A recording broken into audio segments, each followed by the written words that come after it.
Welcome to another edition of Trail Runner Nation. My name is Don Freeman. And I'm Andy Jones-Wilkins. And I'm Scott Warr, and this is our annual Western States 100 prognostication episode. It's a tradition that we've upheld here at Trail Runner Nation for how many years? Don, how many years have we been doing it, do you think? Well, we've been on the air for 13 years, and I've got to say 8 years, at least 8 years of those 13. 8 years? Andy, what do you think? You know what? I should have prepped this, but I think I'm going to go with 9. 9?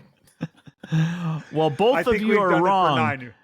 Both of you are wrong. We started our first prognostication episode, and all of them have had Andy Jones-Wilkins with us. 11 years. Our first one was in 2013. 2013. Oh my God. You know what? That means we were doing the prognostication episode when I was still actually running the race. Oh yeah. You may have voted for yourself that year. We need to run back the tape and take a listen. I don't think so. The time had passed me by 2013 for sure. In this episode, we're not just going to talk about the guessing who's going to win, but we're going to explore the essence of Western States 100. We're going to explore the course that has tested and thrilled so many runners since 1972. Mm-hmm. And you may ask me about that date, Andy, and you can contest that. But since 1972, runners have been enjoying this race course. We're going to provide an overview of the primary characters in this epic race, offering our thoughts on who to watch, and of course, Andy will boldly predict who he thinks the standout performers and potential winners may be. So, Andy, welcome back. We know that you're busy doing your own podcast over there at Crack a Brew with AJW. I think you just finished season 6? Is that correct? Yes, we just finished season 6. So we've had 48 episodes. I think there's actually technically 49 because I did an add-on in one of the earlier seasons, but we're 49 episodes in, and this most recent season 6, if people haven't listened to it, was all about Western States. So we had Tim Tweetmeyer and Diana Fitzpatrick and Scotty Mills, and it was it was during April and May and kind of the build up to Western States, and it was just a lot of fun and lots of old stories about the old days and things like that. So I'm taking a little break here in June because there's a lot going on, most importantly Western States, but we're going to kick back into gear in July, and we have a fun season 7 planned for July. So instead of training for Western States, you were doing podcasts about Western States. Is that what you're doing? That's right. And it's a heck of a lot easier. You don't have to sit in a sauna or a hot car or run up and down the canyons chasing after Don Freeman. You don't have to do any of that stuff. Hey, so Scott, we started this, if I remember what you just said, in 2013 with AJW. Is that correct? Yes. And AJW has been consistently the man of honor that brings in with authority the predictions. And I've got to ask you this, and maybe AJW can weigh in.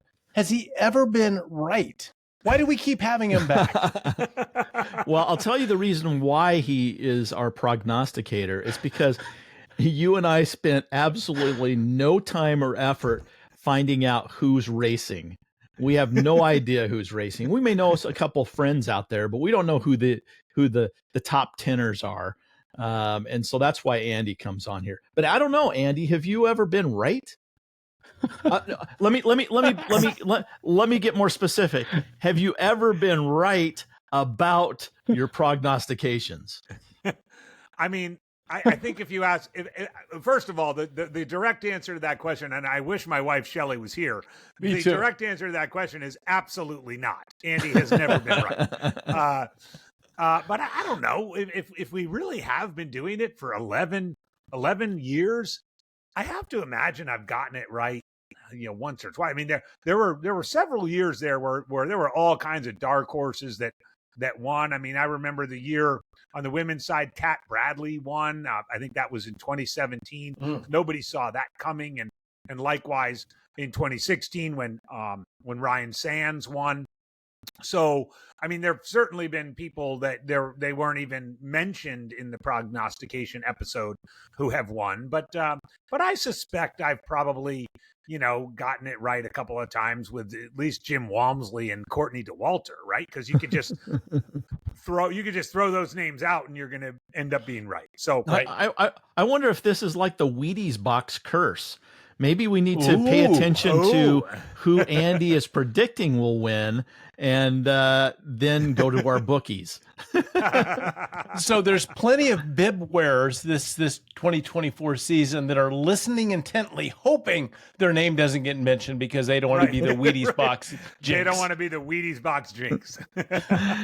Hey, I do want to say there's one statistic that I am aware of, and that is there's one character that has participated in every single year's race since 1972. Are you aware of who that is? Yes.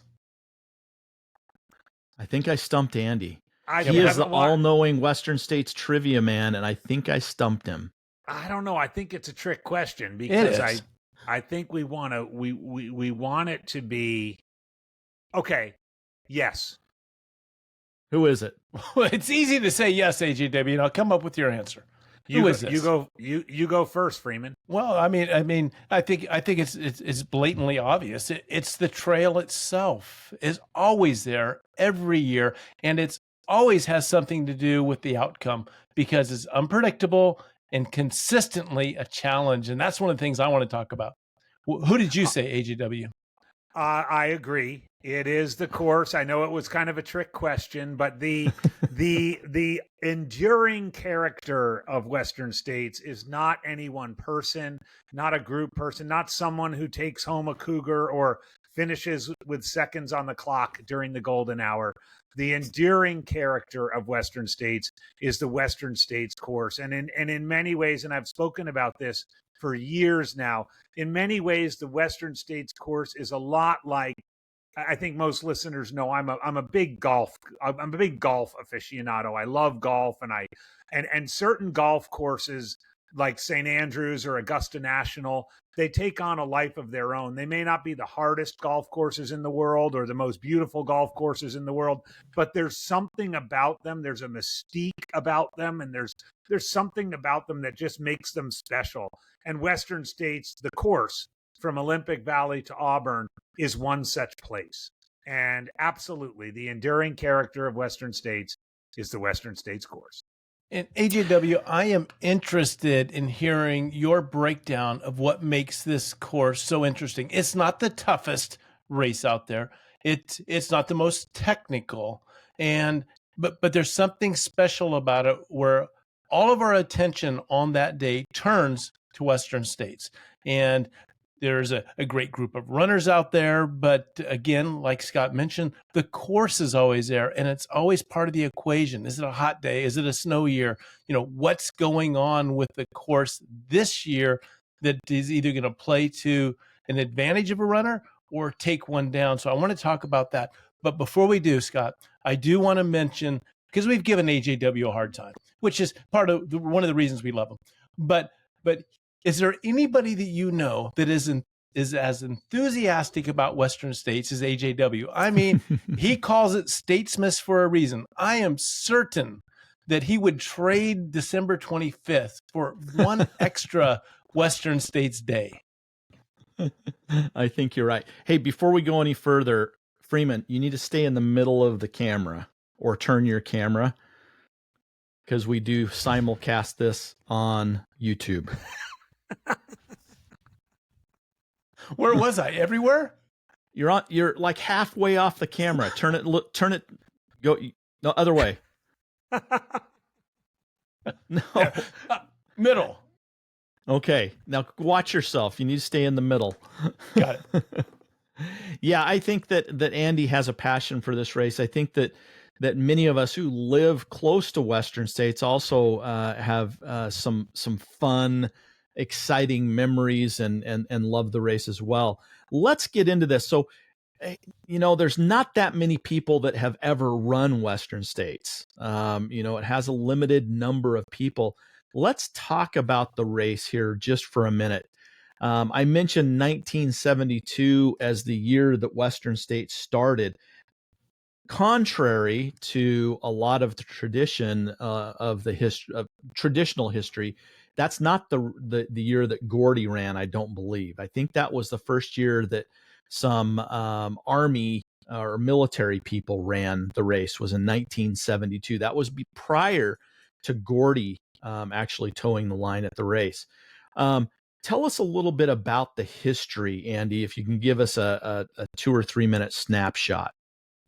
Well, I think you're right. I think you might have even had Davy Crockett on Trail Runner Nation to talk about that group of military folks who covered the course. Not all of them made it, but covered the course as a challenge in 1972, and then a couple of them attempted it again in 1973, and then in 1974, as the famous story goes, Gordy Ainslie ended up, who was normally a Tevis Cup, a horseback rider.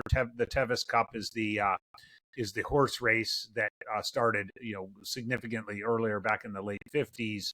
Wendell Roby started it, the 100-mile horse race from Olympic Valley to Auburn State Fairgrounds. So in 1972 and 1973, these groups of folks attempted to cover the course. Some did, some didn't. And then in 1974, Gordy did, and he did it in sub 24 hours. It was 23 hours and 40 something minutes. And the Western States 100 foot race was born at that point. 2 or 3 people joined in 1975. And then, the race kind of took off from there. By 1981, 1982, it was clear that in Shannon Wiles' famous declaration, "This is going to be big," it was clear that they were getting to the point where more people wanted to run the race than they could have in the race. All of the iconic aid stations that we still have today, Duncan Canyon, Robinson Flat, Dusty Corners, Last Chance, Devil's Thumb, Michigan Bluff, etc., were the aid stations back then. They are the same exact site as Gordy Ainslie said in a film a couple of years ago. The places where it was a good place to have a drink in 1974 are still the places where it's a good place to have a drink. And so much of the course remains the same. Now, it was in the late 80s that they realized the demand was so much for the race that they had to create a lottery. And the lottery has gone through many incarnations. So too have the qualifying races that are required to get into the race. And I think, as we all know now, there is incredible demand for the race. One key moment in the history of the race, however, was in the mid-late 80s. The course was actually measured, and they realized it was not 100 miles. In fact, it was barely 90 miles. And the addition of the California Street section, what we all call Cal Street, which connects Forest Hill to the Rucky-Chucky River crossing, where before they went down Todd Valley Road on a much easier descent to the river, the race became officially 100 miles. And so, interestingly enough, there are a couple of course records. There are some course records from, you don't want to call it the Western States 89, but that's kind of what it was. But once that change was made and Cal Street was added, the course as it stands now is pretty much been that way for about 38 years. We're going to do a virtual flyover of the course here in just a minute. So if you're saying, what's Todd Valley? What's Cal Loop? We'll get into that in just a minute. But let's talk about, this is not the largest race either. And in fact, there are a maximum number of runners that can run this race every year. And it's quite finite. And that's why it has such an allure and some kind of a mystique about it, if you will, is because it can only have an average of 382. Did I get close? Close. 369. 369. And why, you ask? Yes, that was my question, Andy. Why? 369 is the number that the Forest Service has determined based on historical data to cross about a 4-mile section of the race that goes across the Granite Chief Wilderness, which is a wilderness area that is very high. It's above 8,000 feet.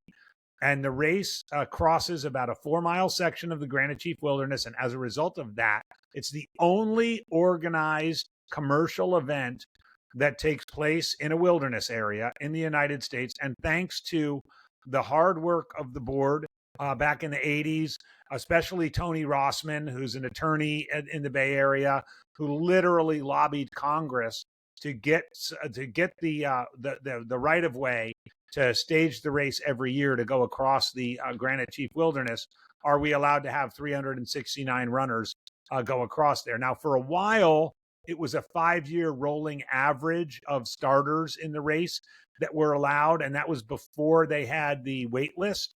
And then you had the cancellation due to COVID.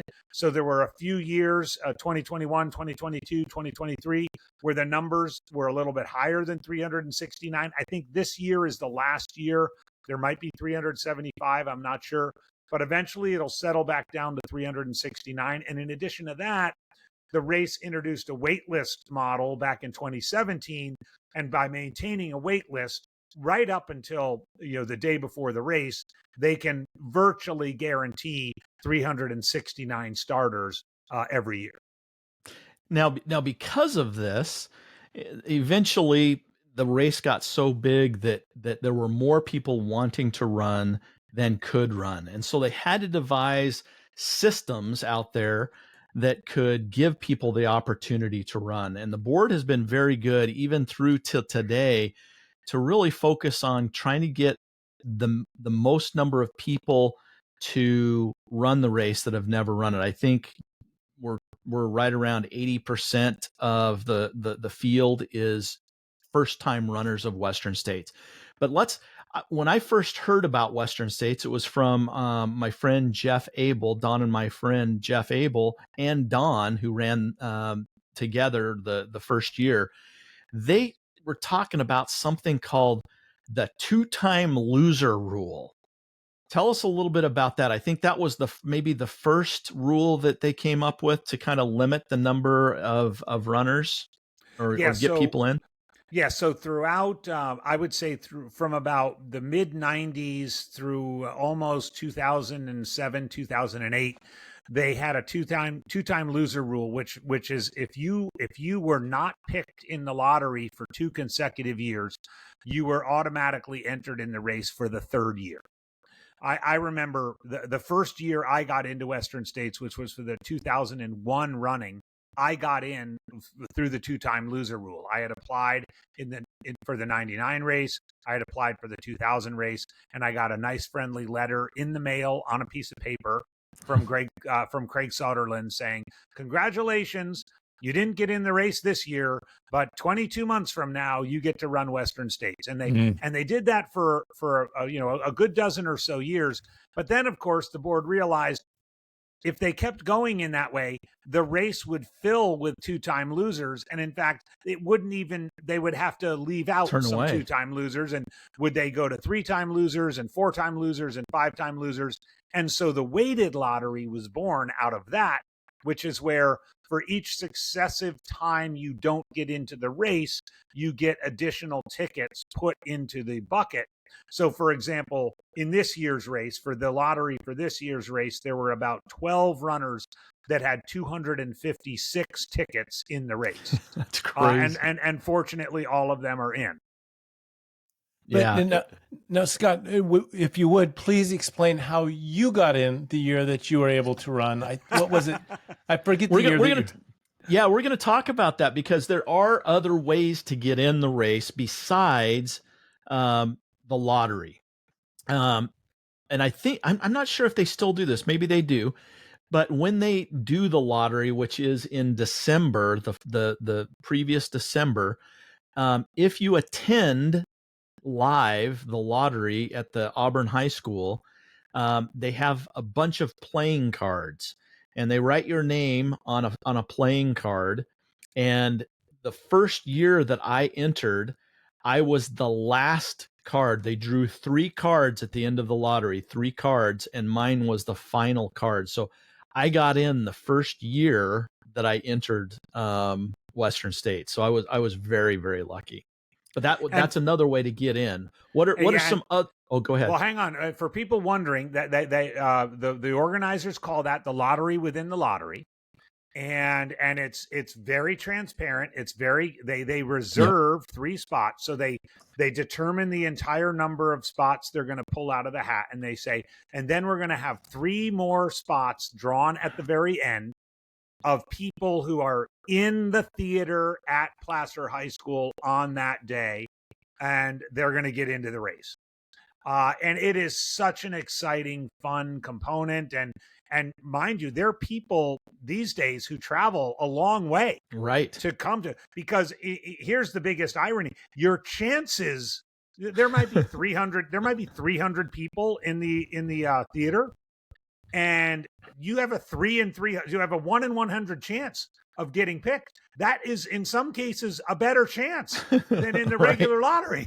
So I mean, we've seen that happen, and it's super fun because you've got the people there. They're guaranteed to be in the crowd, and they celebrate, and now they know what the next 6 months of their life is going to be like. So AJW, if I decide, you know what, I'm going to run Western States, and I qualify for the race, I have 1 ticket. What are my chances? Certainly not 1 in 100 if I show up with a playing card that I stick on my forehead, hoping they call the 10 of spades. What are my chances if I just put my ticket in the bucket and hope I get called? First time with 1 ticket. First time, one ticket. I think last year it was less than 1%. I want to say 0.8% or something like that. Someone should probably fact check me on that. But I think last year, or the lottery for this year's race, was the first time it was below a 1% chance of getting picked. I don't. Go ahead. And the popularity isn't decreasing. It's continuing to be a well sought after bib to wear on that day. Yeah, this year there were over 9,600 individual people in the lottery. 9,600 for 369, over 9,600, and so I mean it's very likely it'll be over 10,000 next year. And this is while the board has made an effort to make the qualifying standards more stringent. You have to run a 100K or 100-mile race. You have to run many of them under a certain time window. There are races around the world that you can use for Western States qualifiers, but in spite of that, with the exception of 1 year where 50-milers were eliminated as potential qualifiers, the growth in the entrance, people entering the lottery has just grown exponentially. So, the board does a really, really good job of managing the volume that they get, and I think the wait list has been a godsend. I mean, people got pulled off the wait list today. We're recording this on June 13th. It's only 16 days before the race, and people have just gotten pulled off the wait list. I mean, I would say to anybody listening right here, if you're within 5 or 6 spots on the wait list right now, you should actually plan on showing up at Olympic Valley ready to run, because you've even had runners just not show up. They and runners get into the race a day or 2 before it starts. So the wait list model has added a lot of excitement. It's added a lot of fun, and it's provided a great deal of opportunity for people if they're patient and they're able to. Now, at the same time, there's some, for example, international runners. They're from Italy or Spain or whatever. They can't hedge their bets and come over and hope they get in. So they might take themselves off the wait list and try their luck again next year. Yeah. I don't know whether we've ever talked about, in the 12 or 13 years we've been doing this podcast, how Don Freeman got in the first year. Oh, I will. Don, you want to tell that story? Because it's an interesting one. I will tell that story after AJW. I don't know do you know this, Andy? Do you know the story how he got in? I don't think I do. Well, good. Did I have time to embellish the story? But tell us about golden tickets. So even another way to get in. There's a lot of avenues to get a bib, but tell us about the golden ticket, which Scott and I would probably use that if we could. Yeah. So a little bit of the history on what's now called the Golden Ticket Race. About 14 years ago, when Greg Soderlund was still the race director, he realized that he needed to create a system by which elite runners could get into the race, could essentially race themselves into the race. So the initial Golden Ticket series was called the Montreal Ultra Cup. Montreal was one of the presenting sponsors of Western States. It was one of the early trail shoe manufacturers, and the Montreal Ultra Cup was 5 or 6 races in North America, and that if runners finished in the top 2 or 3 in those races, they would get automatic entry into Western States. A lot of these were classic races like Way Too Cool and American River and Mountain Masochist and White River 50 and things like that. The times have changed and evolved, and today we have the Hoka Golden Ticket Series, which is 7 races that take place all around the world, actually. There's a race in Thailand.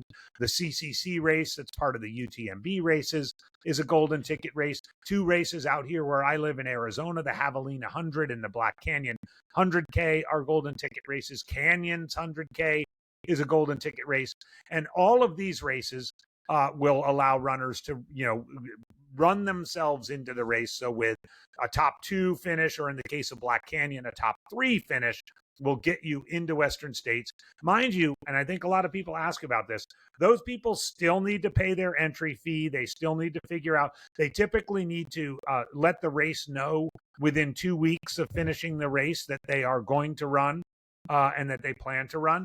And that if they choose not to, if they choose to decline the spots roll down to the 3rd place person, the 4th place person, and ultimately the 5th place person. And so the elite field is filled with Golden Ticket winners, which makes it really exciting, not only in the actual race, but in the build up to the race. So that's not all, because you, AJW, have been a recipient of one of these positions. Tell us about the top 10, F1 through 10, M1 through 10. Well, and so in my opinion, one of the great traditions of Western States is that every year, the people who finish in the top 10 get invited back immediately. Literally, the day they finish, they are invited back to run the race the next year, no matter what. If 10th place, 1st place, it's all the same. Those 10 people or 20 people, 10 men, 10 women, are automatically in if they want to be. And I have to tell you, from personal experience, that is awesome, because you can literally be standing there and you can get your buckle at Placer High School and you already know you can book your hotels for the next year. and there's nothing quite like that feel. You can plan out your whole training, you can do it all. And that is one of the great traditions of Western States. And good Lord, I hope they never change it, because of course every year those 20 people are celebrated. They're called up in front of the award ceremony. These days those 20 people are typically a who's who of ultra running royalty. I mean, getting a top 10 spot, and then the next year, as Don, you were mentioning, you get a special number. The women get a number that has F, and then the number that they finished the previous year. The men get an M, and the number they finished the previous year. It's just, there's just something so traditional and fun. You just feel like you're being honored in a way that truly kind of honors the spirit of the event. So, yeah, so between the top 10, the Golden Ticket, and just people, entering in variety of different ways, that's one of the main ways Western States is pretty much guaranteed to always be the most competitive, 100-mile race in North America. But that's not all. There's 2 more ways. And Scott, if you're ready to jump in on one of them, let us know. But I've got them written down. So if you have it, say it. I was going to skip them, but go ahead. Oh, well, don't kill the show. This is good stuff.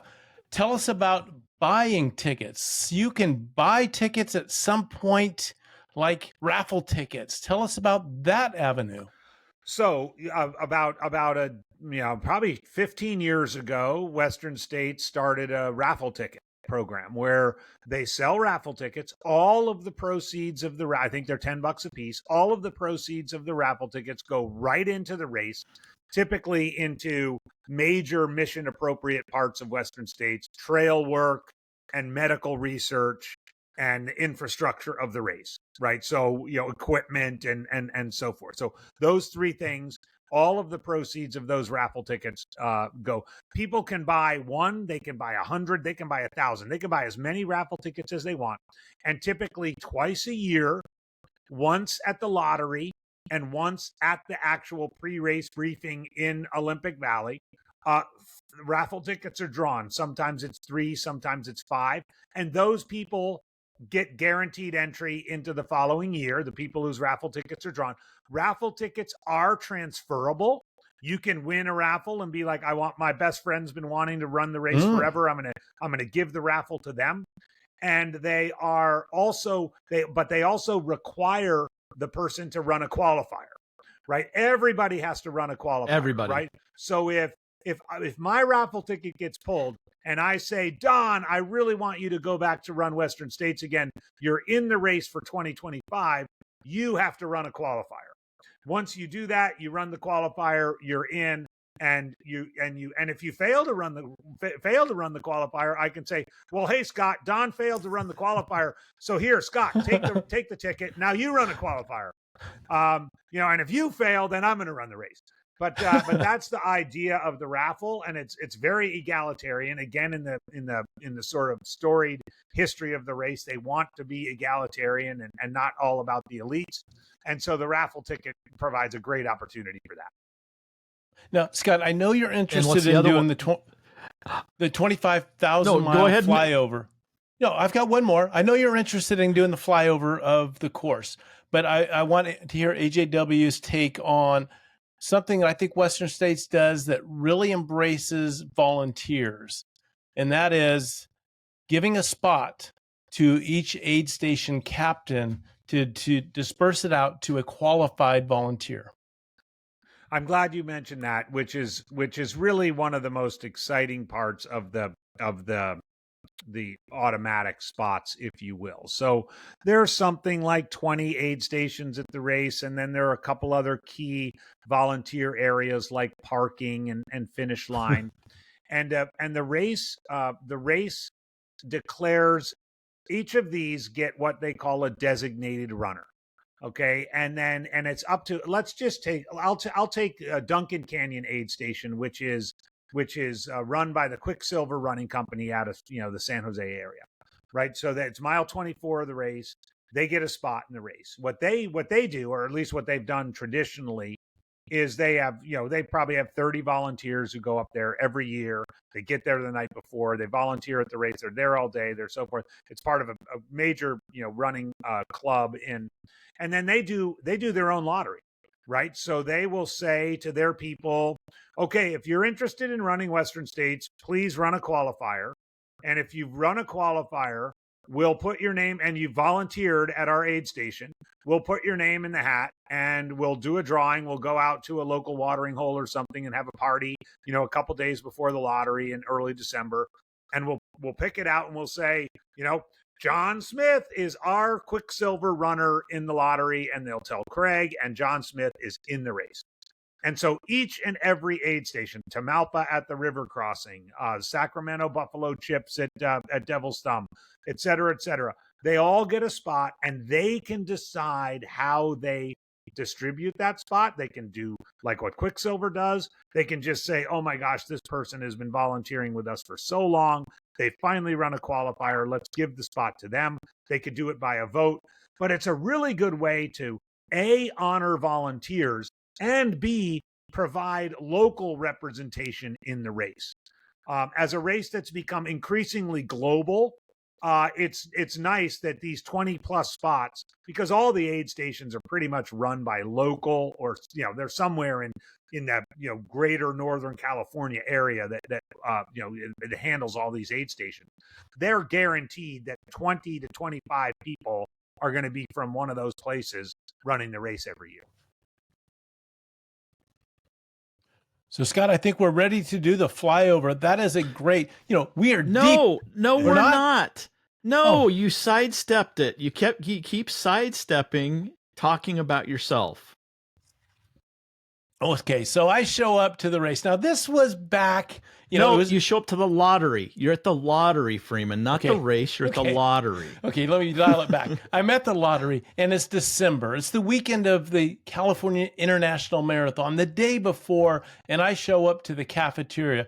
It's 2004, December 2004 of the year, the famous year of 2005 that AJW no doubt we'll talk about. So 2004, I'm in the cafeteria because they haven't moved to the theater yet. Freeman, you never let that. I won't. And so I'm in the lottery and I'm sitting there, I'm out in the audience, and I'm thinking, you know what?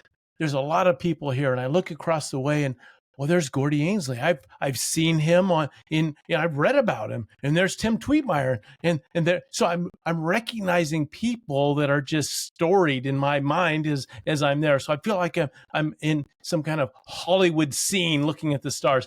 And all of a sudden, as they start pulling from a Gatorade bucket back in the day and pulling out a name, a volunteer would come out and pull his 10, right? Or her 10. And out from the bucket comes Lon Freeman. And I went, yeah, excited as can be. I leaped over a cafeteria table. I don't know how I did it. Don't ask me to do it again. And I get up there. And as I'm approaching the Gatorade bucket with Tim Tweetmeyer reading and Greg Sutherland up there navigating the whole piece from Berkeley. No, I'm not from Berkeley. I'm from Roseville. I knew something was wrong. And I said, from Berkeley? Don Freeman? And they said, no, Lon Freeman. And AJW knows Lon, and so does Scott. And he's a great runner out of the Bay Area. And I heard the name for the first time, Lon Freeman. And I went, oh, I'm Don. The whole audience just sighs. They were right with me. They were emotionally tied into my experience of the moment. And they said, oh. So I schlepped back to the back of the cafeteria and I sat there crossing my fingers that just maybe I might make it. My name is in that bucket. And so I wait and I wait. And then they pull the trading cards out, the playing cards out, no name. So I go back home. And I go online and I said, I just want to see Lon Freeman's name. I want to see the name that I would have been in Western States because that's what I wanted. And I look at the name, and as soon as I saw Lon Freeman's name, the phone rings. I go, okay, let me answer the phone. Hello, is Don Freeman there? I go, this is Don. Yeah, this is Greg Sutherland. And I just want you to know that the board felt so bad that you didn't make it. And it was so disappointing. And you look so distraught that we have a compassionate entry for you for Don Freeman. And I said, you're kidding me, Greg, you're going to let me in the race? I'm not going to let you down. I'm going to do a great job. I'm going to finish that race. Don't you worry. Like, he even cared, right? I said, I'm going to do it. And then I went and I looked, and there was Lon Freeman's name and there was Don Freeman's name. I made it. I was in. I was so happy. That's the story, Scott. Oh, that is an awesome story. That is an awesome story. And for many years, Tim Tweetmeyer calls me Lon and laughs. He gets a kick out of it. He goes, hey, Lon, and laughs. But that's what we love about our sport. We love our sport because we're all friends. We all pull for one another. And if I didn't make it in, guess what? Somebody else was going to make it in. And those spots are all special, and we all treasure them, and we all support somebody that made it because we are that type of community. And that's what I love about it. Nobody feels jaded or cheated. We know it's a fair. The board has been very good at that, being completely transparent and making sure everybody feels like they had a fair shot. So when somebody gets in, we get behind them and we pull for them. And that's what I love about it. Yep. All right, now it's time for the flyover, and just to give you a map that we can use here, a virtual map. We're going to do the flyover and talk about the course itself, and then we're going to get into the final prognostication where Andy boldly makes his predictions. Let's start. Olympic Valley is a ski resort that hosted the 1960 something Olympics, Winter Olympics. I don't know which 60. 1960. 1960 Winter Olympics, and the race starts at the base, the lodge of that ski resort, and the gun goes off, and you have to power hike 4 miles to the escarpment, which is the top of the ski resort. Where do you go from there? We call it the high country. Andy, can you give us a brief understanding of what the high country is? So once you hit the escarpment, which is about mile 4, you've got about 6 miles to Lion Ridge Aid Station, which is the first aid station of the course, and you're largely trending downhill. But that's the section that I referred to earlier that traverses the Granite Chief Wilderness. And it has a series of dips and valleys that you go through, and it's very, even if it's not a snowy year, it's very wet. There's a lot of sort of boggy areas and places where the trail is almost a creek, and your feet are guaranteed to get wet there. And then about 2 miles before Lion Ridge, you kind of get out of that area. You go up and over the iconic Cougar Rock, which is a large rock. There's usually a photographer there. Most people who have finished Western States have a picture of themselves at Cougar Rock. And then you drop into the first aid station at Lion Ridge, which is sort of the heart of the high country. And then from there, you have about 6 miles to Red Star Ridge on really nice, relatively smooth trails, but it's up and down a lot, and it's still up relatively high. It's still over 7,000 feet. So that's an area of the course where you're definitely, especially if you've come from the lowlands, you're still feeling the altitude, and you want to be careful about going out too hard. And then once you hit Red Star Ridge, you have about 7 miles to Duncan Canyon, which is an aid station that I've been to a lot. It's a great aid station. I just referred to it as the Quicksilver Running Club aid station. And then from there, you have about 6 more miles up to Robinson Flat. And so from the start to Robinson Flat is generally considered the high country. And you've got 3 aid stations in there, and some beautiful country to traverse, but also some challenging trail and the challenge of the altitude through that high country. So you took it to Robinson Flat. What mile marker is that, just to give people an idea? Mile 30. Okay. So so the high country in general is seen to be from mile 0 to mile 30. And does the race change dramatically as you leave the high country? Does it become a different course, or just an extension? And so kind of give me an idea of high country, canyons, give us a sense. Good point. So there's really a few different sections. There's the high country, which is the first third of the race that Andy described. And then you go into the infamous canyons. Right. What changes? Right. That's a really good point. So after you leave Robinson Flat, you climb for about a mile. It's a gentle climb, but you climb and you traverse over to the south side of the course, which is much more dry. It's a southern exposure. It's if it is a snowy year, there's no snow over there. And it's usually where you're going to feel the first hint of heat of the day. You're going to get a little indicator of, is this going to be a hot day? Is this going to be a really hot day? Is this going to be an average day? And from there, from that point, 1 mile out of Robinson Flat, you literally have a 13-mile downhill. Joe Yuhan calls it, the Western States Half Marathon, where you're still at about 6,800 feet, and you end at the bottom of Deadwood Canyon. That's just about 2,400 feet. So you're dropping about 4,000 feet. A lot of it's on really smooth trail, and it starts to get drier and hotter.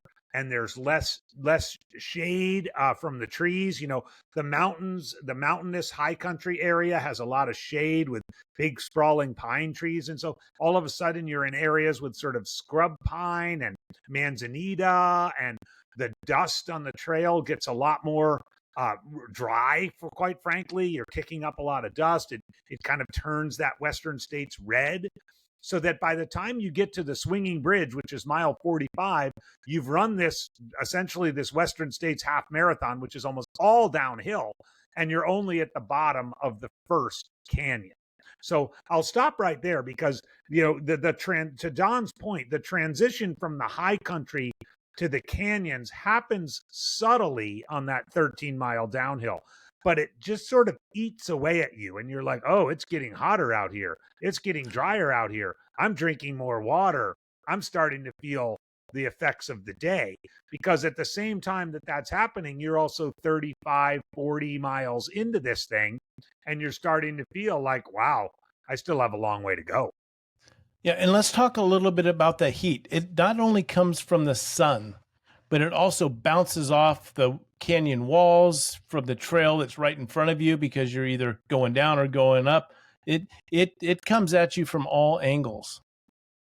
Yeah, one of the things I tell runners at who run Western States, who go in there for the first time, is I ask them to imagine, a pizza stone in your oven. Right. And when you're cooking pizza and when you put a pizza stone in, you put the pizza stone in where you put it in ahead of time, and you turn the oven on, because you want it to be really, really hot when you put the actual pizza in, because then it makes the crust, nice and crispy and so forth. When you think of these canyons, and they've been baking in the sun, sometimes for weeks. I know you guys, for example, we're recording this on June 13th. You guys already have had a couple 100-degree days, in the area where you live, right around Western States. The pizza stone is starting to bake. The pizza stone is starting to bake. So it's not only the heat coming down from above, but it's the heat coming up from below. And it's a really unique feeling, because you literally feel the heat sort of coming up your legs a little bit, and you feel it on your feet. And so you're really completely surrounded by heat. And it's, for people who are not used to that, it can be pretty disconcerting. And some years we've had fires that have come through that area, through the canyons, and have devastated any bit of shade. We had the Mosquito Fire, I think it was last year, and we were just up doing some trail work to get down to the Dorado aid station, and it looks like a barren planet, except for the new shrub growth that's coming up. All of the shade is completely gone. You have no shade to try to find a refuse from that baking sun and the pizza stone. Yeah. And go ahead. I went out. After I finish my stuff at Duncan Canyon, I always go to Michigan Bluff. And last year I was able to run down to the bottom of El Dorado Bridge and back up, before the runners got there. And I've run the race 10 times. I didn't even recognize it, Scott. Especially for the runners, that last mile before you get to Michigan Bluff, maybe even mile and a half before. It is exposed, wide open. Yes, she's a few little scrappy shrubs, but man, if it's a hot year, you need to be ready. You need to be ready for that section.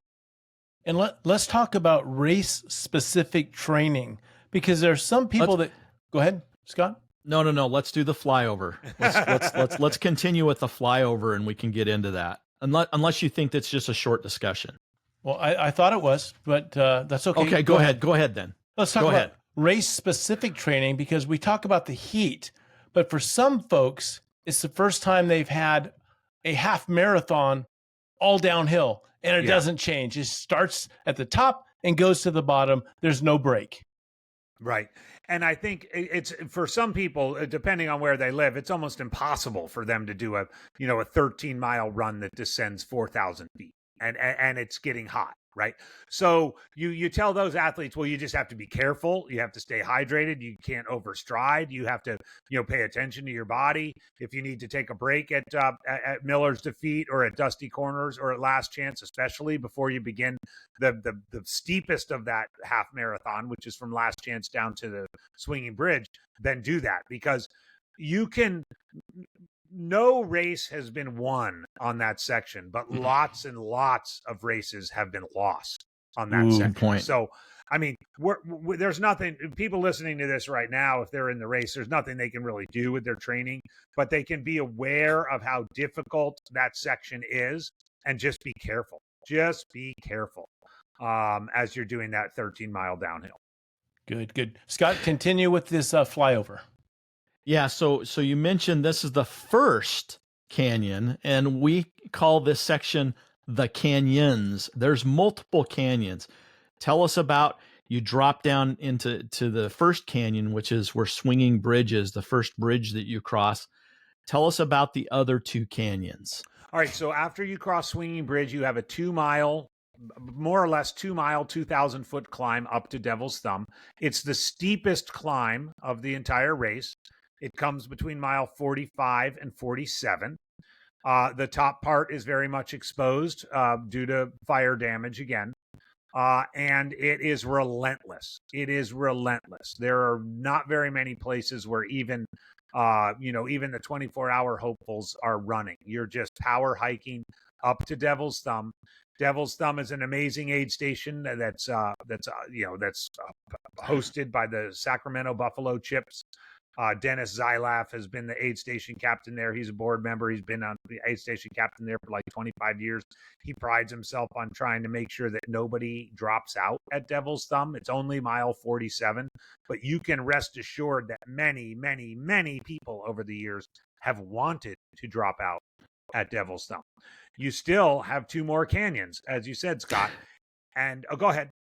I was going to say, and you got to realize this is halfway into the race. This is during the heat of the day. Yeah. I mean, we are talking, the sun is straight up in the sky and it is hot, and Devil's Thumb aid station kind of looks like a MASH unit, if you will. Yeah. No matter the pace you're running, if you're a front runner and you get there at noon or 11:30 in the morning, it's hot. And if you're a back of the packer and you get there at 5, it's hot. I mean, there's no doubt that climb up to Devil's Thumb is hot. Now, of course, that aid station is well accustomed to people, being near death when they get there. They have popsicles. They have little kiddie pools to soak in. They have hundreds and hundreds and hundreds of pounds of ice. They are used to and there's no crew allowed in there. You're in there. It's just you and the aid station people. It's too early in the race to have a pacer, so you're just in there. And the best thing to do is sort of regroup and get out of there. And the reason you regroup and get out of there is you have after a relatively gentle running section for about a mile to the site of the Deadwood Pump and the old Deadwood town site. Then you have a gradual descent for a little while. You go by the Deadwood cemetery, where I saw a wonderful picture, Scott, that you sent us the other day. It looks like they've spruced that area up a little bit, where from time to time, I understand there's a cellist who goes out there in the 100-degree heat to play the cello to serenade the runners. And that once they pass the cellist / the entrance to the Deadwood cemetery, they have a lovely, wonderful, very runnable 3.8-mile descent all the way down to the El Dorado Bridge and the crossing of El Dorado Creek, where there's an aid station. And I want you guys to talk a little bit about that aid station before they begin the final 2.5-mile climb up to Michigan Bluff. But the El Dorado Creek crossing and the aid station down there, it's actually lower. It's actually even lower than Swinging Bridge. And in most years, it's one of the hottest places on the course. And I know, in the past few years, you guys have worked that aid station. What do you see down there at El Dorado Bridge? A lot of carnage. The good thing is different from Devil's Thumb. where they have to climb and they're out of breath and they're just worn out. They did have a descent down into El Dorado, but by this time they've done 2 very big descents, and quads are trashed by the time they get to El Dorado. In the few years that Don and I have been there, they have a pump that and a garden hose that is fed from the creek, and the pump comes up. You can actually go down to the creek. I know Don, a couple years ago, he would help people down to the creek so they could submerge themselves in the cool water of that creek to try to regain some thermal regulation in their body. But we have some people that sit down and spend quite a bit of time in that aid station trying to regroup. What did you see? What do you remember, Don? Well, I mean, it's really important for people to, after all that work in the canyons before them, is to get down, submerge themselves into that cool water, and drop their core temperature, because they have been working, and you spend 5 minutes there, but you're going to gain 15 minutes on this next climb all the way up to the next aid station at Michigan Bluff. And that's another hard climb. There's not very many easy sections. It is a constant climb up. And if you've got good legs on a training day, you can do it in 40 minutes. And if you're in the back of the pack, it might be, an hour and a half to get up there if you're hiking. So there's it's a tough climb. And AJW has done it 10 times with a bib on and countless times training. Yeah, and it's a rough climb. I think one thing that runners should be aware of, though, one of the unique aspects of the canyons is that the steepest parts are at the bottom.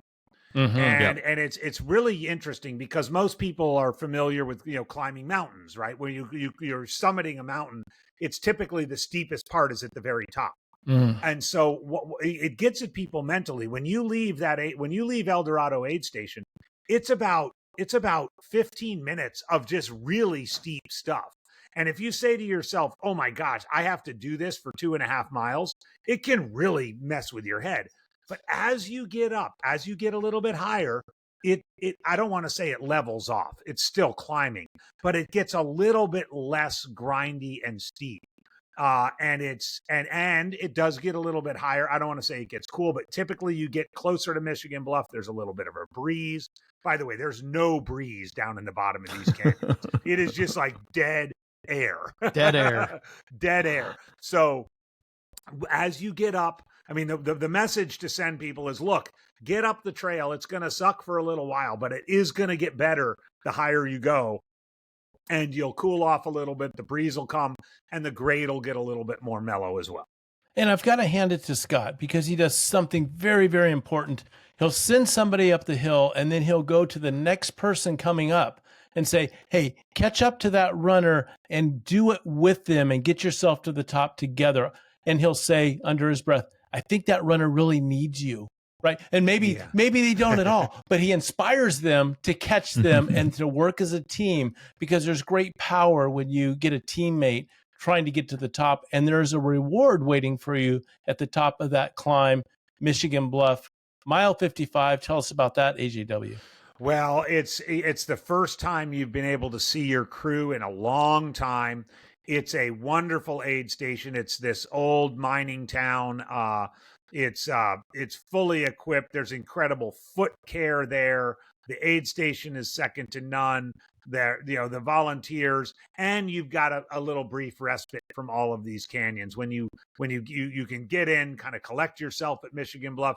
Victor Ballesteros is there announcing you coming in, which is kind of fun. You feel like after 55 miles of being out there, right, you're a little bit like, you're not back in civilization. Don't get me wrong. It's not civilization, but you're a little bit back into sort of the excitement and the hype of Western states. And you're at mile 55. So you're past halfway. If you are a mid to back of the packer, you can have a pacer. If you arrive at Michigan Bluff at 8:00 p.m. or later, you can have your pacer start there. which can be really comforting. The cutoff is 9:55. So if you arrive at 8 o'clock, you still have, almost 2 hours until the cutoff, but you can pick up your pacer there. You can start to plan for, the nighttime, 8 o'clock, it's not dark yet, but it's going to be dark by the time you get to Forest Hill. So you can get to that point of the Western States where it's a little bit like a little reset button. Okay, I've gotten 55 miles. The heat of the day, I'm talking about back of the Packers now, or mid to back of the heat of the day is mostly over. I've got this one more canyon, but it's the most benign of the three canyons, the Volcano Canyon. And then I get to Forest Hill, and then I've got this wonderful, run/walk down to the river crossing. So there's, if you can mentally get yourself to hit the reset button at Michigan Bluff, you can definitely use that to propel yourself into the second half of the race. So AJW, we've gone through the high country. We've made it through the canyons with the exception of one benign canyon, as you've described it. And we pull into the town of Forest Hill, mile 62, that converts from a sleepy mountain foothill town into race central. Carnival. Yeah, Carnival. Tell us about Forest Hill and the ride to the river. Well, my advice to runners for Forest Hill is don't stay there very long, because it is Carnival. It is, and you have crews and spectators, and they've been hanging out all day, probably partying and partaking of their favorite beverages, and it feels very much like a big old ultra running party. You, meanwhile, have run 100K. It's mile 62. You've run 100K, and you might really want to just call it a day and join that party.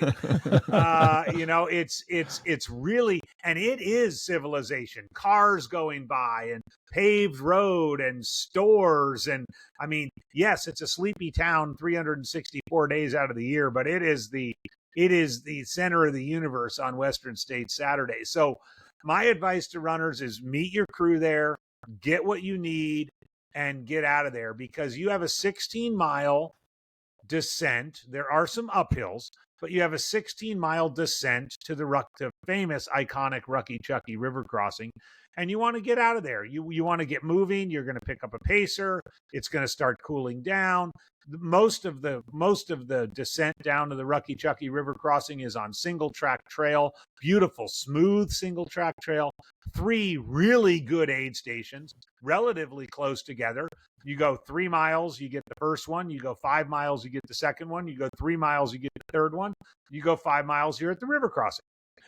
Which, by the way, this year, the race announced earlier this week, the runners are going to cross the river on foot. Wow. Every year, it's a little bit of a juggle as to whether or not the water will be so high in the river that they have to use boats. This year, the water will be low enough. They'll be able to grab that rope and go across the river under their own power. So that section, Don, good question. Get in, get out of Forest Hill and enjoy that beautiful 16-mile single track descent from Forest Hill down to the river crossing. And so mile 62, Forest Hill, is the first chance everyone, even the lead runner, can pick up a pacer. And it is a real chance to put yourself back together emotionally, mentally. You're going to have some shade on the downhill run to the Rucky Chucky River crossing. It's a real chance to reset, take inventory. What have I got left? What do I need to do? Put yourself back together for the rest of the race.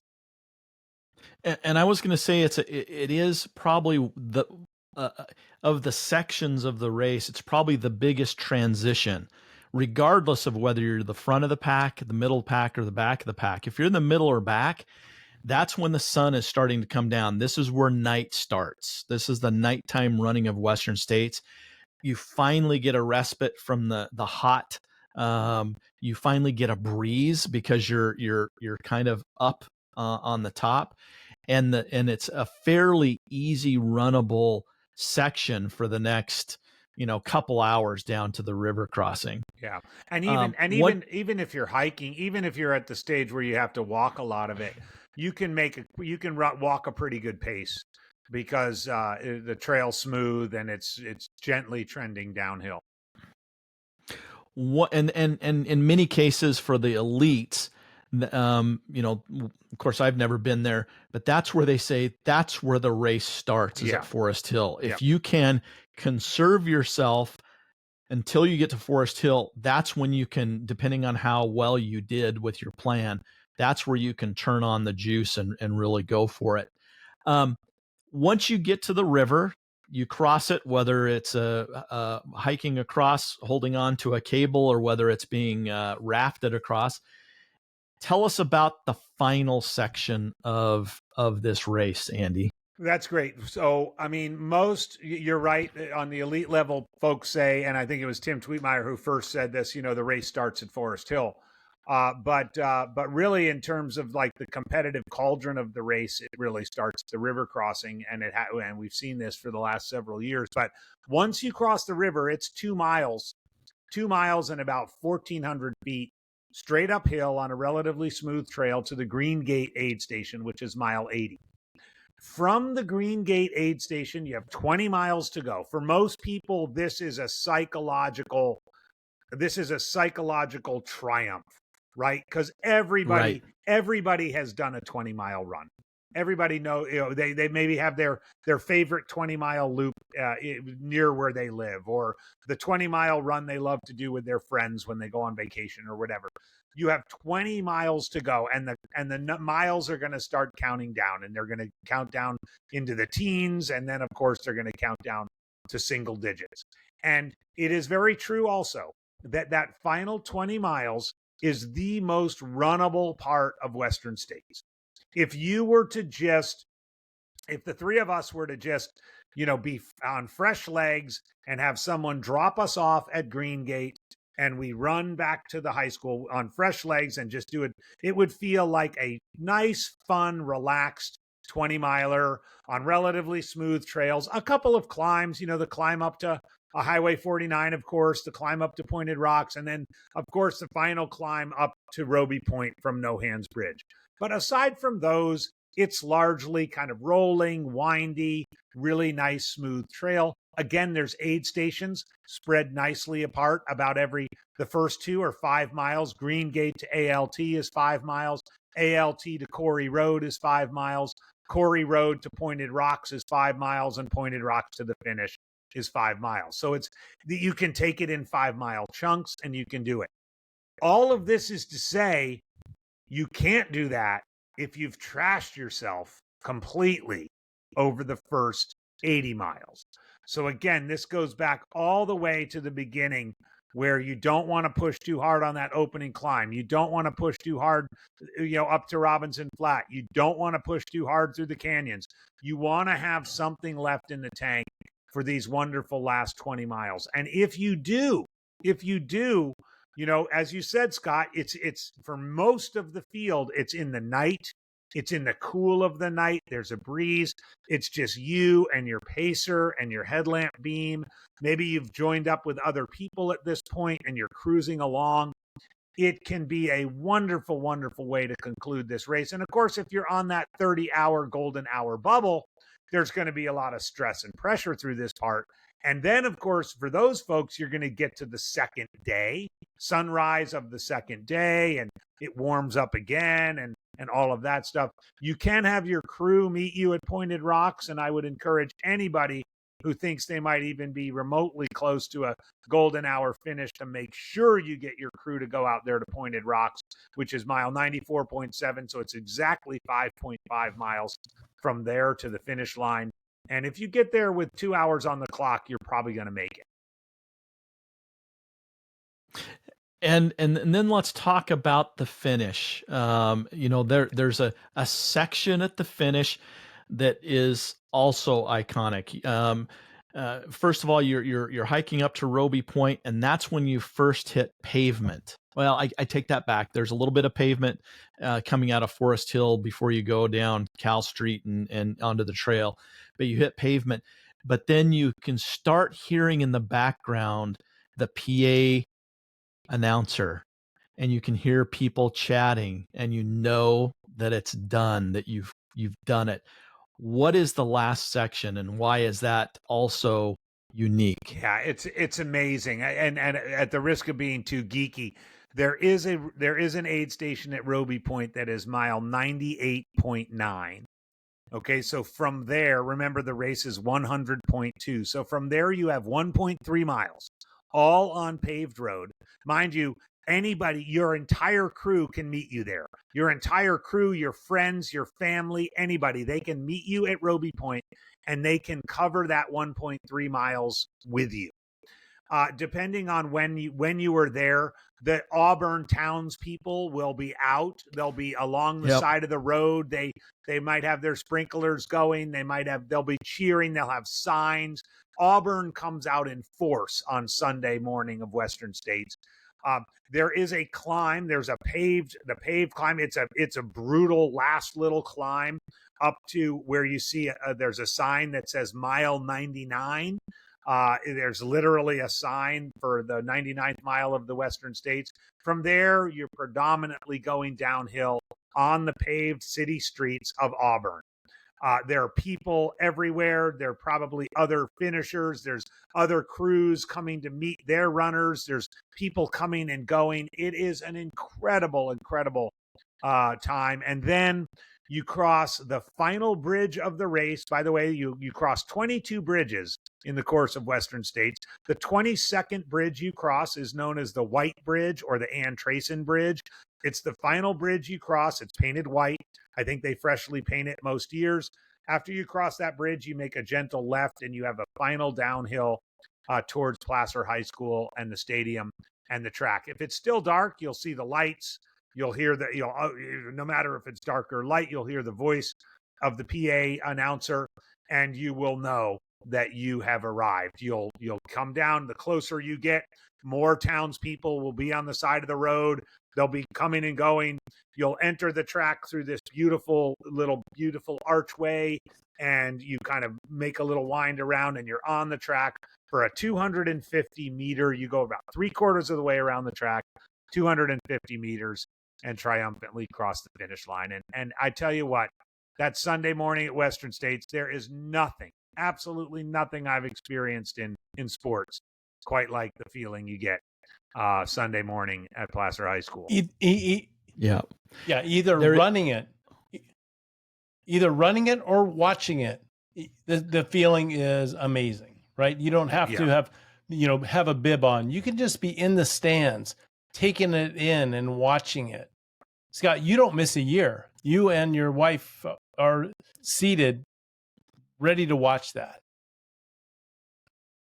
And I will tell you, we don't go there for the winners. We're never there to see the winners. We go there to see there's two cutoffs for Western States, a 24-hour, which is if you finish under 24, you get the silver buckle. And then there's the 30-hour cutoff, which Andy already alluded to, the golden hour, which is from 29 to 30. If you do not finish in 30 hours, you do not get a buckle. You are not a finisher. And so going out there for those 6 or 7 hours is it can charge your batteries for the rest of the year. One thing I want to clear up before we get into the prognostication is there is some taboo. When I was, and maybe this is just Don playing with my mind, but when I was training for Western States, it was taboo to cross the White Bridge. You do not cross the White Bridge until race day. Is that something I made up, or was Don jerking my chain, Andy? Did you ever hear that? No, I never heard that. I always cross the White Bridge. Well, that in training? In training, yeah. Yeah, 2005. Oh, really? 2005 might have been a little bit different for you, AJW, had you adhered to the don't cross the White Bridge rule. I was told that you save the White Bridge for race day. You do not tempt the White Bridge. So what do? Do you go like under it and cross the train tracks? Like what if you left your car at the high school? You actually, there's a place before you cross the White Bridge. If you hang a left, You can go down and follow the tracks, and that will take you to the high school, the train tracks, or it can take you back to the Overlook Park, the American River Overlook Park. So guys, don't take this up with me. It came from Tim Tweetmeyer, who finished Western States 25 times under 24 hours and has 5 cougars in his possession who did not cross the white bridge. And so you talk to him about it, not me. All right, fair enough. He's the one who came up with that. I'll take it up. I'll take it up with Tweetmeyer. Okay, that's fine. Okay. Hey, Andy, I can't imagine anyone else able to do this flyover of the Western States course as colorful as you just did. I think that the hour and 15 minutes that we spent talking about that was. It reached. I want to go run Western States tomorrow. I mean, that's how excited I am about it. But the title of this episode is Prognostication. Let's get into the racers. Let's talk about the women's field first. Tell us a little bit about who's running and your predictions for the podium. Well, last year was an extraordinary year at Western States. We know there was a fair bit of snow in the high country, but it was a historically cool year. You guys remember it? I don't even think it exceeded the mid 80s. And as a result, Courtney Dauwalter, just destroyed the course record, beating Ellie Greenwood's course record by over 80 minutes and finishing in 15:29. But in second place, also running faster than Ellie Greenwood's previous course record, was Katie Scheid. And Katie has returned to the race this year. Katie is a UTMB winner as well. And Courtney Dauwalter has not returned to the race this year. She's focusing her attention on Hard Rock. This is a year where Western States and Hard Rock are only 13 days apart. So my absolute favorite to win in the women's race is Katie Scheid. I think whether she wins in an extraordinarily fast time, I think the weather gods will have more of a say in that than anything. But Katie, who is an American, originally from New England, who spends most of her time in Europe, has really had to transition from being kind of a classic European runner, with poles and steep hills, to kind of learning how to run sort of Western States and American style, which is no poles and a lot of running. And I think she's done that and really showed her chops with a commanding win at the Canyons 100K back in late April, where she won and got 6th place overall. So Katie Scheid is my prediction for first place on the women's side. Second place is a new first time 100-miler. But she exploded onto the scene early in her career with really fast times at 50 Ks and shorter, like vertical Ks and things like that. And then recently has transitioned to longer distances and had a really impressive race out here in Arizona at the Black Canyon 100K to earn her golden ticket. She won the race and is doing her first 100-miler at Western States. And that's Rachel Drake. I really think Rachel will finish second place. She also has a really kind of important person in her corner, and that's her husband, Tyler Green, who has finished second twice and fourth once over the last 3 years. And while they're both running the race this year, I have to imagine that some of Tyler, I call Tyler like the Jedi master of Western States, because he's just been able to put together these incredible races over these last 3 years in 3 very different, since COVID, 3 different kind of race conditions. So I've got Rachel Drake in second place. And then in third place, a runner who's been she finished in 7th 2 years ago and 5th last year, and always races kind of Jeff Browning style, being very conservative early on and closing hard at the end. And that's Leah Yingling. And I think this year, now that she's going into her 3rd year in it, she might still race Jeff Browning style. And I haven't talked to her about this. She might still race Jeff Browning style, but I think she's going to go a little bit harder, a little bit earlier. And I think her 3rd year of experience on the course is going to propel her to 3rd place. So interestingly, an experienced runner coming with a lot of European experience in Katie Scheid, a first-time 100-miler, but with some serious pedigree and ultras. And then Leah Yingling, who I think is going to put it all out there this year for 3rd place at Western States. Well, great prediction. All right. Good rationale. Yeah, let's get into the men's. Well, after 2 years away, Jim Walmsley is coming back. The king, the master, and we know Jim's history at Western States. It's not all positive. He missed that turn onto the Quarry Trail in 2016, and then he went out too hard in 2017 in really, really adverse conditions and blew up and ended up having to drop at the river. But he made it right, and he won in 18 and 19, and then again in 21.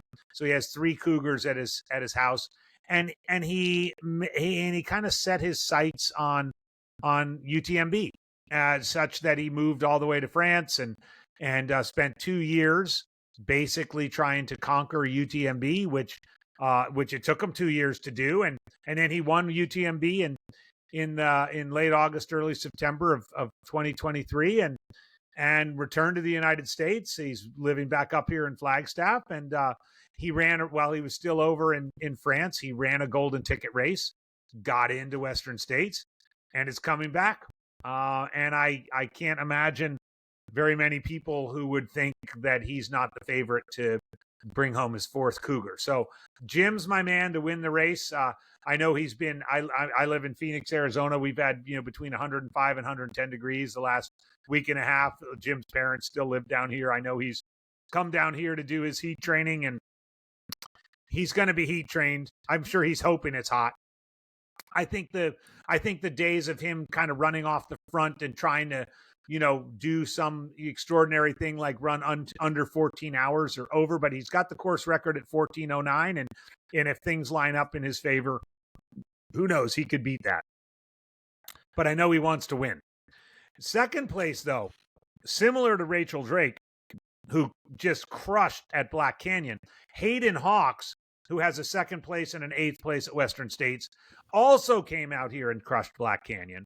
And if Jim falters for a second, if Jim has a bad day or something goes wrong, or he twists, and God forbid he twists an ankle or something happens, Hayden Hawks will be there and will swoop him up and will, after having his 2nd place and his 8th place, and will go on to win Western States. So in the event that Jim has any sort of chink in the armor, Hayden Hawks will be there. Assuming Jim is able to do his normal Jim thing, Hayden will be 2nd. And then I mentioned him already. He's got 2 2nd places and a 4th. He's the significant other of Rachel Drake. He is the Jedi Master of Western States, and that's Tyler Green. Tyler Green is going to be there. He's going to lurk around. He's going to be that guy who's going to run smart all day. And so this year, with the exception of Rachel Drake, this is a year where experience is going to pay off. All 5 of those runners have experience at Western States, have experience succeeding at Western States, and it's going to be the year where experience pays off. Good podium predictions there, Andy. It's not just about the winners at Western States. There's also some unique personalities and unique circumstances. Who else should we put on our list to watch during this race? There's a 77-year-old man from the Bay Area, Eric Spector, attempting to become the oldest ever finisher of Western States. He's probably logged 200 miles on the Western States course between February and now. He's very disciplined. Peter Defty, you guys, he's a friend of the race. Peter Defty is coaching him and advising him and going to pace him. I think we could see a really a historic performance from Eric Spector at the race this year. 77 years old, from the Bay Area. Wow. We talked earlier about how difficult it is to get into the race, and it is very, very difficult. And one of the byproducts of how difficult it is to get into the race is it's been since 2019 that we have had a 1,000-mile buckle awarded at Western States. As I think listeners might know, the race honors people who finish the race 10 times, whether they finish it 10 times under 24 hours with the 10-day buckle, or 10 times under 30 hours with the 1,000-mile buckle. This year, 5 years after the last time a 1,000-mile buckle has been awarded, there are 3 runners attempting to finish their 10th race. There's Ken Ward from Oregon, there's Philip Sanderson from San Francisco, and there's Casey Lichtai from Nebraska. Casey Lichtai is a former winner of the race, and Phil and Ken have both also finished it 9 times. So they're 3 after 5 years of no 10-time finishers.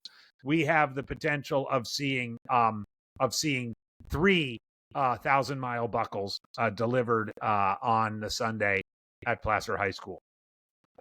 So race director Craig Thornley needs to get out the duster and dust off some of those 10,000-mile buckles. He does. Like. I think it's time for him to dust off those buckles, because knowing those 3 runners, I'm pretty sure they're going to finish. So in closing, AJW, can you share with us why Western States stands out on race selection? What makes this race special to you and to the rest of us putting our name in the hat? Well, I'll start with a fair bit of what we've talked about. I mean, you started, Scott, with the history. You know, I think Western States is a historic race. It's a historic running event that takes place in a historic venue. You know, when you run through those old mining towns, when you run through the ruins of the mining equipment, leaving Last Chance on the descent to Deadwood Canyon and the Swinging Bridge, you can feel the history of those gold miners who, you know, braved the elements in those canyons. You almost can't believe that you did it. So you have the history, just the history of the Sierra and crossing the Sierra and the mountains and the gold country and all of that. Then you have the mystique. You know, I think that there are certain sports venues in sport that have a mystique about them. There's something about them that makes them extra special and extra unique. Let's pick a couple. Augusta National Golf Course, Wrigley Field for baseball, Churchill Downs for the Kentucky Derby. These venues have a life of their own because of their history, because of the competitive cauldron that they've seen over years and years and years. I would say that the Western States course is one such place. It's not, as we've said before, it's not the prettiest course in the world. It's not the most difficult course in the world. It's not the most, you know, amazing place to go and visit. It's certainly not the most easy to get around place in the world. But it has a mystique and a feeling about it that just makes it a little extra special and, dare I say, magical. And then the third one, Don, is that I would say, especially in this day and age, when now people literally spend 10 years trying to get in the race, they qualify every year, they diligently send in their materials to the race, they wait for their name to get called, and then when their name is called, they have 7 months to get themselves ready to toe the line in Olympic Valley and get to the finish line in Auburn. That will be life-changing for them, for each and every one of them. So while many of us follow the story of the 3 or the 5 or the top 10, you know, the elite runners, there are 369 stories, you know, that started long before. Those stories started long before they toe the line at Olympic Valley. But they really they finish when they toe the line at Olympic Valley. And they make that courageous journey from Olympic Valley to Auburn. And that, to me, every year, this will be the 10th year I haven't run the race. I last ran the race in 2014. Oh, it's now 20. It's sort of like the 10th anniversary of the last time I ran it, if you want to call it that. And I've seen in the 10 years that I've not been running the race, all the passion and joy that I put into the race in the 10 years that I did run the race, I've seen it come to life. And I tell you what, I mean, all joking aside, it is the best. It is absolutely the best. It makes my heart soar when I think about the experience of all 369 of those runners. And I, for one, can't wait to get up there and be a part of it once again this year. You know, being part of the race after running it once, there's a couple places, Olympic Valley and the finish line, that when people talk to me, I say it's electric. Yeah. And that's only word I can think of. It's not just, you know, and Forest Hill is kind of a party. It's a carnival type thing, but that finish line and the starting line, there's an electricity that, you know, kind of like Kevin Costner's Field of Dreams, right? I mean, there's something about it that I can't explain except by saying it's electric. And it's electric for non-runners as well. I know a lot of, like you said, the city of Auburn turns out and makes a parade of the last mile and a half of the race. It's just a fun race, and I'm looking forward to it. And this episode that we do every year and record every year always gets me excited for the race. Yeah. Yeah.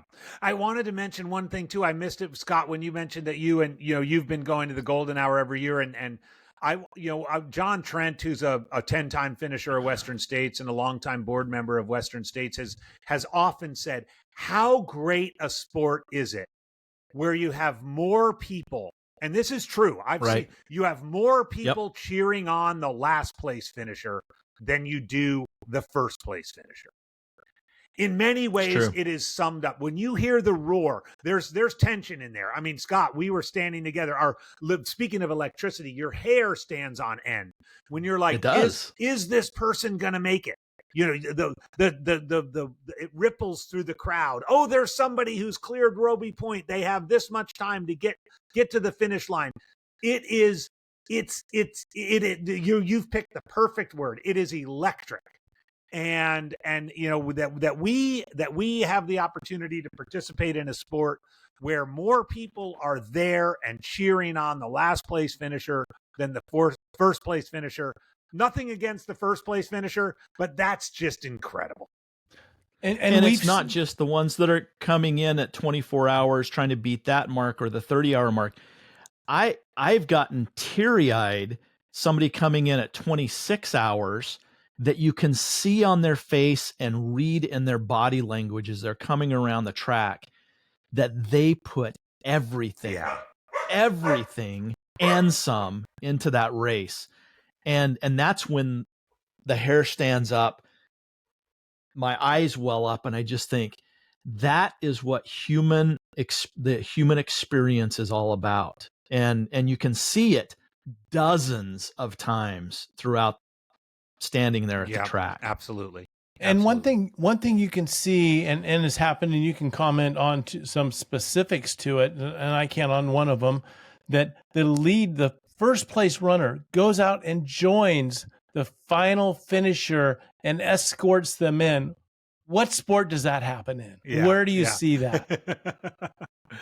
No, it's incredible. I mean, that famous story is probably the one you were thinking of in 2015 when Gunhild Swanson finished with just 6 seconds left on the clock, and Rob Krar, who'd finished the race 15 hours earlier, was out there in his flip-flops just to go out and check it out and cheer on the Golden Hour finishers. Got caught up in the moment that he ran in with her.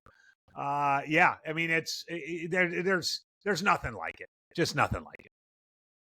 And it's going to happen again. It's going to happen again this year. It's going to happen again. Magical stories. In a few short weeks, it's going to happen again. Yep. Exciting. We're looking forward to it. Listeners, if you've stayed with us for the whole hour and a half that we've been talking about it, you now hopefully have a sense of what this race means to so many people, including the four of us that are on this podcast right now. We really appreciate it. We're going to look forward to some fun things this year. And hat tip to AJW. I mean, who do you call on and say, hey, no prep. We're just going to talk about Western States and let's go record. And I was enthralled and leaning forward the whole time saying, what's next? He's so good at this. It's fantastic. Thank you, AJW. And Don and Scott, thank you. I honestly can't believe that we've done this 11 years, but it's fun every time. And not only is it fun, but our friendship, our relationship on this podcast and beyond this podcast has been forged in many ways as a result of this experience. And I think there's an important lesson to be learned there. Just because none of us are running the race anymore doesn't mean we can't be passionate and exuberant about it. And I think this conversation over the last hour and a half has been truly indicative of that. And I, for one, can't wait to see you guys in a couple of weeks in person and celebrate in person this kind of life-changing event for so many people. And well spoken. Go ahead, Scott. What two closing comments for me. Number one, Don and I will be at the El Dorado aid station again this year. The aid station was picked up by the GOATs, which stands for the Grays of Auburn Trail. Yeah, the GOATs. Anyway, and Scott Vosberg, who's a friend of ours and has finished many times, he's the new aid station captain. Don and I have been going there for the last couple of years. We'll be there again. If you see us, if you're running the race and you see us, we would love to say hi to you. The second thing is we've developed an app called Trail Triage. If you're running the race, if you're pacing the race, if you're crewing the race, it's a free app that we've developed with some friends, Bob Crowley, Scott Vosberg, and John Anderson, that you download onto your phone, and it has symptoms, it has common things that can happen, symptoms and solutions that you can do. So if your runner's not feeling well, or if you're the runner and you're saying, I'm sick to my stomach, what can I do?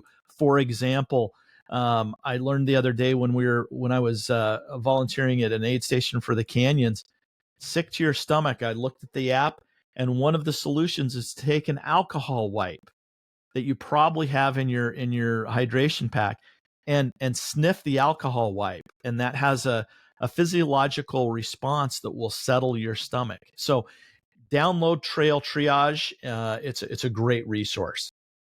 I wanted to just jump in too and talk a little bit about because I know we have lots of listeners here. My plans for race week. All three of us will be at the International Runners Cookout, which takes place in Auburn on Wednesday evening before the race. Something that Bob Crowley and the city of Auburn have put together over the last couple of years, and it's a wonderful opportunity for all of the international runners who've come a long way to this race to meet some friendly faces like us and others who might are coming here for the once in a lifetime experience. And then again, as I have now for several years, if you're out there looking for me on Western States Day, I'll be parking cars at Duncan Canyon, which is the mile 24 aid station, and then I'll be working in between the medical tent and the aid station at Michigan Bluff until the cutoff there. And then I'll be cheerleading at the Highway 49 crossing between about 1:30 and 4 a.m. And then I'll be announcing in the booth, giving Tropical John's vocal cords a little bit of a rest before the rush of the golden hour starts. I'll be broadcasting from the announcer's booth from about 5 to 7:30 a.m. And then I'll just be hanging out on the track. So those of you longtime Trail Runner Nation listeners, I hope to run into many of you on race weekend. It's the best weekend of the year. My goodness, AJW, that's some hours out there, and you've run that course in half the time you're going to be spending as a volunteer out there. So well done. What I would like to say in closing here, as you spoke about our friendship here on this podcast, how it started with the training run at Western States and then Western States, and then just being part of this great community. How many relationships start in the race? People running together, volunteers, crews being together and sharing aid station to aid station. There are so many friendships, lifelong friendships that start in this sport somewhere, and it's very magical. It's a great filter to put people together that have common goals and that they're optimistic and they're positive people. you bring all these variables together and you create great, long-lasting relationships. And I'm glad that I've been able to be a recipient of so many great people around. Even by accident, even me can fall into a spot that has just amazing people. Amen. Amen. If you want to run a personal best at Western States, upload this podcast and put it on play at the start, and you may make it to the end of the podcast by the time you cross the finish line in Auburn. We hope that you have a great weekend. Those who aren't able to be at in Auburn or along the course, there are many ways to follow the race. They have some great race day coverage that you can find at the Western States website, wser.org. And you can stay in touch. Ultralive.net usually is an app that you can download on your phone. You can pick your favorite runners, and it's you can go to that favorites and see where everybody is, and they keep track of those runners throughout the race. It's just a fun race, whether you're here or not. So lace up your shoes, put on your running shorts, grab an electrolyte drink, and run. Mas.